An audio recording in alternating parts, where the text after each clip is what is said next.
Iya sih emang masih banyak banget masyarakat yang mengagung-agungkan produk impor gitu. Kita nggak perlu jadi pahlawan untuk mencintai negeri ini.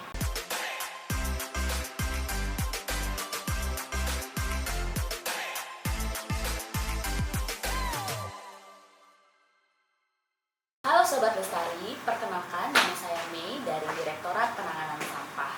Selamat datang di podcast Visualisasi Bangsa. Di sini saya sudah bersama dengan teman-teman dari Kementerian Lingkungan Hidup, dan di sini tentu saja kami tidak akan membahas mengenai kebijakan dan regulasi, tetapi kita akan membahas tentang bagaimana cara mencintai tanah air lewat aksi nyata terkait dengan isu-isu lingkungan. Nah, sebelum kita memulai diskusi pada hari ini, mungkin kita boleh perkenalan dulu kali ya dari Mbak Tasya mungkin terlebih dahulu. Iya, halo semuanya. Perkenalkan, nama aku Tasya dari Direktorat Pemulihan Lahan Terkontaminasi dan Tanggap Darurat Limbah B3 dan Non-B3. Oke, selanjutnya teman-teman semuanya, perkenalkan nama aku Grace, aku dari Direktorat Pengelolaan Limbah B3 dan Non-B3. Ya, halo semua, aku Ita dari Direktorat Pengurangan Sampah dan Pengembangan Ekonomi Sirkular. Hai semuanya, aku Fitri dari Direktorat Pemulihan Lahan Terkontaminasi dan Tanggap Darurat Limbah B3 dan Non-B3. Wah, keren banget ya tim kita pada hari ini. Nah, pada hari ini topik kita adalah berkaitan dengan bangga produk lokal, cinta tanah air, dan juga peduli lingkungan. Sekarang yuk kita mulai untuk segmen podcast kita pada hari ini berkaitan dengan cinta tanah air. Sebagian besar dari kita pasti akan berpikir bahwa cinta tanah air itu terkait dengan upacara, hormat bendera, dan juga menghafal lagu-lagu nasional. Kira-kira dari teman-teman sendiri untuk cinta tanah air itu bisa diwujudkan dalam bentuk apa sih? Menurut aku sih banyak banget ya untuk cinta tanah air ini. Salah satunya juga untuk kita penggunaan barang-barang lokal, dimana juga produk-produk lokal ini gak kalah gitu dibandingin produk-produk impor. Ya, menurut aku itu salah satu bentuk nasionalisme kita kepada tanah air sih. Apalagi kalau produk lokalnya itu ramah lingkungan, itu kan bisa juga berdampak positif dari dua sisi. Dari segi ekonomi kita bisa dapat, juga bisa sebagai salah satu bentuk kita untuk menjaga bumi ini supaya lebih lestari. Bener, sekarang itu banyak sekali produk lokal yang bahannya itu dari daur ulang sampah. Nah, seperti kayak tas dari bungkus kopi, terus ada celana jeans dibuat sebagai tas juga, tuh banyak kan sekarang. Nah, dengan kita memakai produk tersebut, kita nggak cuma dukung para pengusaha lokal, tapi kita juga dukung pengurangan sampah di lingkungan kan. Nah, kayak gitu. Kita sebagai produsen juga sebenarnya punya peranan besar sih. Kalau misalnya kita semangat untuk bangga mencintai produk lokal kita sendiri, pastinya nanti si produsennya juga semangat untuk berinovasi, juga tetap memperhatikan aspek lingkungan juga. Wah, menarik banget ya. Ternyata untuk cinta tanah air itu tidak harus dengan upacara, tidak harus dengan menghafal lagu-lagu nasional, tapi juga berkaitan dengan pilihan gaya hidup kita. Nah, kalau kita bahas lebih dalam lagi nih, bagaimana sih hubungan produk lokal dengan isu lingkungan? Oke, kalau dari aku sendiri sih ini ya, kalau kita pakai produk lokal, otomatis bahan-bahan yang kita pakai untuk memproduksi kan juga dari dalam negeri. Artinya pemasoknya itu nggak jauh-jauh dari lingkungan sekitar kita gitu. Berarti kita nggak perlu nih transportasi yang yang lebih kayak pesawat, kayak kapal, kayak jadi rantai pasoknya itu lebih pendek. Kalau rantai pasoknya lebih pendek, berarti karbon yang dihasilkan dalam transportasi kan lebih sedikit, berarti lebih bisa menekan emisi karbon dan juga bisa sebagai upaya kita untuk mencegah perubahan iklim.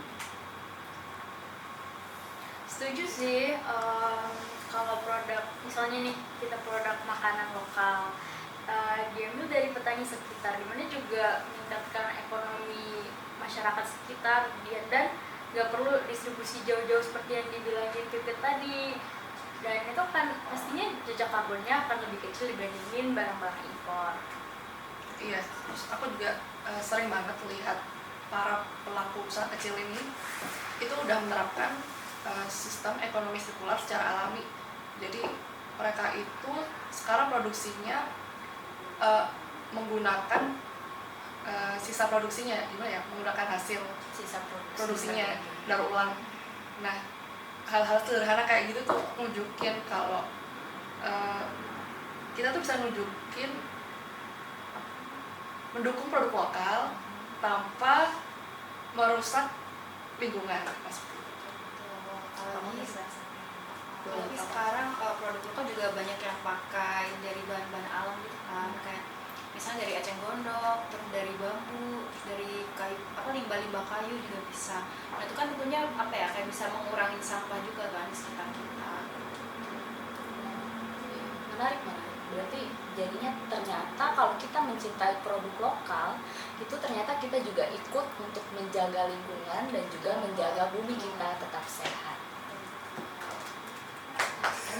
Nah, kita jujur-jujur aja ya, tapi masyarakat sekarang ini masih banyak nggak sih yang berpikir bahwa produk luar negeri itu lebih bagus, lebih baik dibandingkan dengan produk lokal atau produk dalam negeri? Iya sih, emang masih banyak banget masyarakat yang mengagung-agungkan produk impor gitu.